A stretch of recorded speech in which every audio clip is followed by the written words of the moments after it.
ગારિયાધારના ખેડૂતોની એસપી સમક્ષ રજૂઆત. વ્યાજખોરો અને અસામાજિક તત્વોથી સુરક્ષાની માંગ. ગારિયાધાર તાલુકાના ખેડૂતોએ વિવિધ મુદ્દે એસપીને રજૂઆત કરી છે. ભાવનગર જિલ્લાના ગારિયાધાર તાલુકાના ખેડૂતોએ આજે એસપીને લેખિતમાં રજૂઆત કરી હતી. તેમણે જણાવ્યું હતું કે સિહોર, ઉમરાળા અને જેસર પંથકના વિવિધ ગામોમાં ખેડૂતોને વ્યાજખોરો અને અસામાજિક તત્વો દ્વારા હેરાન કરવામાં આવી રહ્યા છે. ખાસ કરીને 5 ગામમાં ખેડૂતની 29 વીઘા જમીન પર ગેરકાયદેસર કબજો જમાવવાના અને ખેતીના પાકને નુકસાન પહોંચાડવાના પ્રયાસો થઈ રહ્યા છે. જ્યારે સ્થાનિક પોલીસ તંત્ર દ્વારા આવા તત્વોને છાવરવામાં આવે છે, જેથી એસપી દ્વારા આ બાબતે કડક કાર્યવાહી કરવામાં આવે અને ખેડૂતોને ન્યાય મળે તેવી માંગણી કરવામાં આવી છે. રિપોર્ટર ફિરોઝ મલેક, ભાવનગર. રણુભા સરવૈયા અને મુનો રણુભા સરવૈયા આ બે ઇસમોએ પા ગામની અંદર જે જમીન પચાવી પાડવા સુધીના જે પ્રયાસો કર્યા છે, આમના વિરુદ્ધ કડકમાં કડક કાર્યવાહી થાય અને એમની શાન ઠેકાણે લાવવા માટે સાહેબને રજૂઆત કરી છે. સિહોર તાલુકા સિહોર પોલીસ સ્ટેશનમાં સુરકા ગામની જમીન છે, જેમાં જોરસંગભાઈ કરીને ઈસમ છે. એમને અગાઉ પણ એક 15 વીઘા જમીન ખેડૂતની પચાવી પાડી છે ને સસ્તા ભાવે બીજાને વેચાવી પણ દીધી છે. આ ઈસમ ફરી વખત બીજા બાજુની 15 વીઘા જમીન છે એમાં આ પ્રકારનું કૃત્ય કરે છે અને ગેરકાયદેસર હાલવામાં જે ખેત મજૂરો ત્યાં કામ કરે છે અને ખેત મજૂરોને ધાક ધમકી આપીને એમને પરેશાન કરે છે. હિંમતભાઈ હીરાભાઈ લીમડા. ક્યાંથી આવો ને શું પ્રશ્ન છે? મારો પ્રશ્ન છે, મારા પૈસા લીધેલા હતા એ સુપ્તે કરી દીધા છતાંય બીજા માગે છે અને ધાક ધમકી આપે છે. એટલે આપણે એસપી સાહેબને ફરિયાદ કરવા એટલે આવ્યા છે. કોણ માંગે છે તમારી પાસે? રંગોળાના મુકેશભાઈ હેમરીભાઈ ડાંગર. કોણે પૈસા લીધા હતા અને કોણ તમારી પાસે શું કામ માંગે? મારા દીકરાએ લીધા હતા અને એ અત્યારે એનો દેહ શાંત થઈ ગયો છે, છતાંય મને હેરાન કરે છે. મેં મકાન જમીન વેચીને પૈસા એને પૂરા આપી દીધેલા છે, છતાંય તોફાન કરે છે અને ગેરશબ્દ બોલે છે. આને પોલીસમાં તમે ફરિયાદ કરી હતી? ના. કેટલા રૂપિયાની માંગણી કરતા? એ અત્યારે 3-4 લાખ રૂપિયા માગે છે. તમે અત્યાર સુધીમાં કેટલા એને ચૂકવ્યા? એને અમે આપી દીધા 5 લાખ રૂપિયા. મારું નામ જયેશભાઈ દામજીભાઈ જસાણી છે.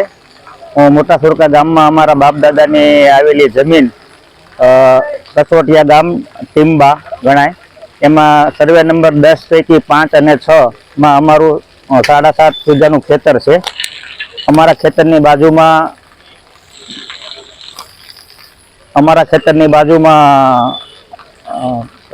જોરસિંગભાઈ પરમાર નામના ખેડૂતનું ખેતર છે.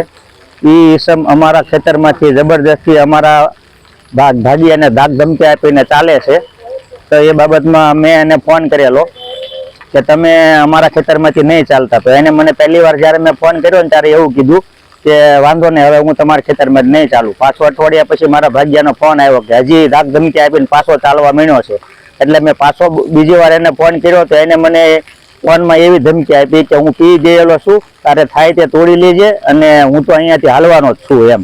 એટલે એ આ બાબતમાં મને ધમકી આપીને અમારા ખેતરમાંથી જબરદસ્તીથી હાલવાનો અને અમારા ભાગ્યાને હેરાન પરેશાન કરવાની આ ઈસમની બધી કવાયત છે. એના માટે હું આ એસબી સાહેબ પાંડેજીને અરજી આપવા માટે આવ્યો છું અહીંયા.